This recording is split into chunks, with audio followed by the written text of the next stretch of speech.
Salam dostlar, mən Əvan Hacıyev. Bu videoda sizə niyə İngiltərədə təhsil almalıyıq, İngiltərənin üstünlükləri nədir, niyə mən İngiltərəni seçmişəm, bu kimi suallara cavab verəcəm və bir öncəki videoda dövlət proqramı haqqında qısa bir video çəkmişdim. Necə müraciət edə bilərik, o videoya da keçid alıb baxa bilərsiniz.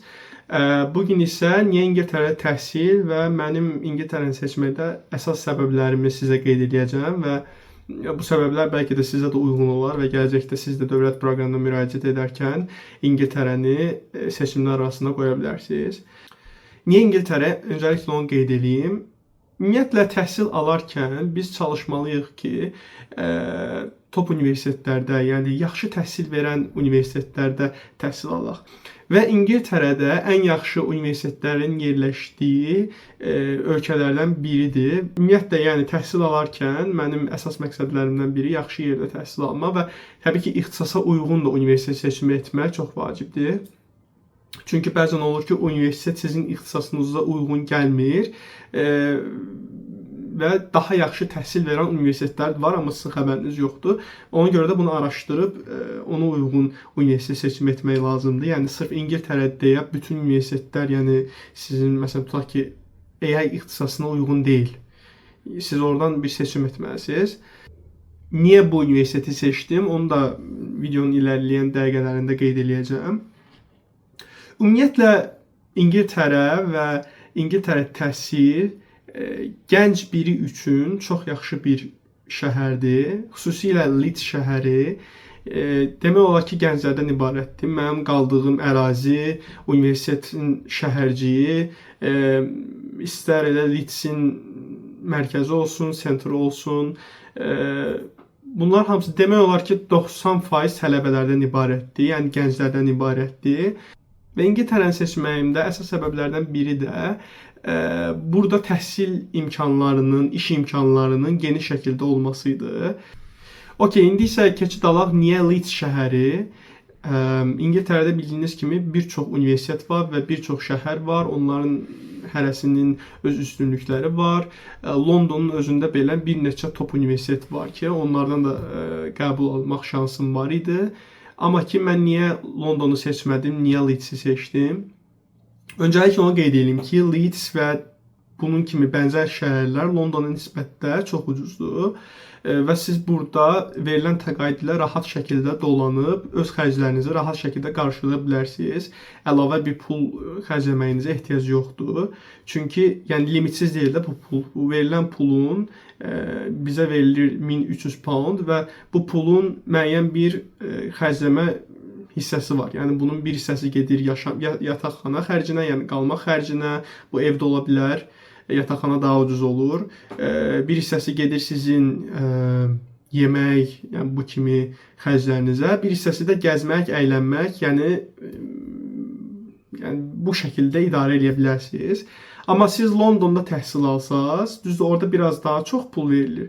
Amma yenə də həm sakitçiliyinə görə, həm daha çox yəni mən sevmirəm çox qarışıqlıq olan yeri. Yəni London biraz metropoliten şəhər olduğu üçün orada çox insan var və çox biraz qarmaqarışıq kimi gəlir mənə. Həm də səs-küy falan da biraz çoxdur mənə görə, yəni bura nisbətdə. Və ona görə də mən Leeds şəhərini seçdim və Leeds şəhərini də seçməyimdən əsas səbəblərdən biri də Leeds Universitetidir. Niyə Leeds Universitetini seçdim? O da ixtisasla bağlı idi. Hansı ki, mən universitet araşdırarkən ixtisasa yönümlü universitetlər araşdırırdım və universitet seçimində mənim bu ixtisasımı orada nə dərəcədə tədris edirlər, həm müəllimlər cəhətdən, həm burada verilən iş imkanları, yəni buranı bitirsəm mən burada nə kimi iş imkanlarım olacaq və yaxud da gələcək perspektivdə başqa ölkədə. Və digər səbəblərdən biri də bu universitetin bu ixtisas üzrə bir çox universitetlərlə, bir çox yerlərlə əməkdaşlıq etməsidir. Xüsusilə Alan Turing institutu var, orada hansı ki AI araşdırmaları və researchlər aparılır. Yəni bu da mənim diqqətimi cəlb edən səbəblərdən biri idi. Və hətta bir-iki müəllimimi araşdırmışdım və bu ixtisas üzrə, yəni AI üzrə onların researchləri, onların araşdırmaları diqqətimi cəlb eləmişdi və bu universitetimi seçməyimdə əsas səbəblərdən biri idi və ümumilikdə Leeds-i zaten sakitçiliyinə, daha ekonom olduğuna, daha çox tələbə olduğuna görə seçmişdim. Və burada mən velosiped sevən biriyəm və velosiped sürürəm gündəlik olaraq. Bura elə bir şəhərdir ki, velosipedlər daha çoxdur digərlərinə nisbətən və yollar sizə rahat şəkildə imkan verir ki, velosiped ilə uzaq məsafələri qət eləyəsiniz. Daha çox burada, ümumiyyətlə İngiltərə biraz yaşıllığı falan olan ölkədir. Amma bura daha çox mənə elə gəlir, yaşıllığı var. Və həmin yaşıllıqlar içərisində olan yollar, velosiped yolları səyahət etmək falan mənim çox marağımdadır.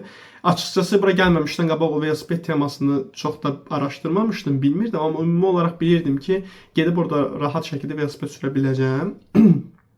Və ümumiyyətlə niyə mən İngiltərəni seçmişəm? Bunun arxasında təkcə təhsil yatmır. Bundan başqa mənim balacalığımdan bəri gələn o həvəs var. Hansı ki, mən kinolardan, seriallardan falan, adi Harry Potter olsun. Orada olan geyim tərzi, orada olan havanın özü belə, mən yağışlı, biraz belə ciskin, dumanlı havanı falan sevirəm. Və buranın havası mənim təbiətimə daha uyğundur. Ona görə də, yəni havasına görə belə mən buranı seçmişəm. Ümumiyyətlə İngiltərədə biraz insanların psixologiyası elədir ki, burada biraz sakit təbiətlidir insanlar. Yəni hara yaşır çox salmırlar. Səbirlidirlər, yəni həqiqətən çox səbirli insanlardılar. Yəni bunu adi iş həyatında, adi marketdən, yəni növbə sırasında falan hər bir şeydə görə bilərsiniz. Ona görə də İngiltərəni seçdiyimə görə çox xoşbəxtəm və düşünürəm ki, əgər siz də tələbə olmaq istəyirsinizsə, xaricdə tələbə olmaq fikriniz varsa, İngiltərəni mütləq seçimlər arasına qoymalısınız. Və təbii ki, həm təhsil, həm yaşam, yəni top universitetlər buradadır, yaxşı yaşam buradadır. Rahat şəkildə tələbəsinizsə, burada çox geniş imkanlar var, həm iş cəhətdən, həm sosiallaşma cəhətdən, həm bu universitetin məsələn seçməyimin səbəblərindən biri də çox yönlü şəkildə klub və societylərin olması idi. Yəni siz burada istər idman cəhətdən, istər əylənmək cəhətdən, istər yaradıcılıq cəhətdən bir çox sosial fəaliyyətiniz ola bilər və öz klubunuzu belə, öz sosial klubunuzu belə qura bilərsiniz. Hətta mən düşünürəm ki, burada Azərbaycanlılar üçün Türkiyəlilərdən ibarət bir society var, amma Azərbaycanlılardan ibarət bir society yoxdur və onu da qurmağı düşünürəm yaxın günlərdə və yaxud da yaxın gələcəkdə. Bu şəkildə. Çox da uzun tutmaq istəmirəm. İnşallah ki, sizin üçün faydalı olmuşdur. Suallarınız və əlavə bir fikirləriniz varsa, şərhlər bölməsində qeyd edərsiniz. Bu qədər. Günəş deşdi gözümü.